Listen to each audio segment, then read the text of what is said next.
Martes ng umaga ng ilibing ang 20 biktima ng landslide na tumama sa Talisay, Batangas sa kasagsagan ng pananalasa ng bagyong Christine. Kasama sa nakiramay si Senator Francis Tol Tolentino. Isa-isang nilapitan ni Tolentino ang pamilya ng mga biktima upang magpaabot ng kanyang pakikiramay at magbigay tulong.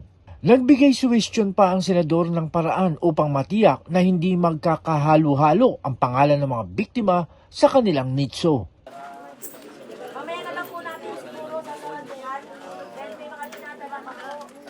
Kabilang ang bayan ng Talisay sa lubos na nakaramdam ng ilang araw na tuloy-tuloy na malakas na pag-ulan at ito ang hinihinalang lubos na nagpalambot ng lupa sa kabundukan at ito ang hinihinalang ugat ng pagguho ng tone-toneladang putik at bato sa ilang kabahayan sa Barangay Sampaloc. Maaari pong naipon na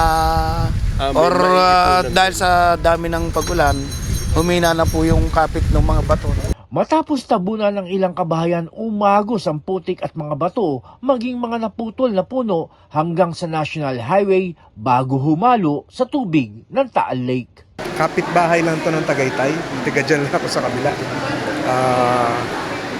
Lahat siguro ng mga naging problema ng Talisay, kasama ako na kung matatandaan nyo yung pagputok ng Taal, tayo po hindi sa pagbubuhat ng sariling bangko ang nauna at napagpatayo po ng 400 pabahay na ginagamit na ngayon. So ngayon naririto ako, hindi lang para makiramay, kundi para makipaglibing. Makikipaglibing ako.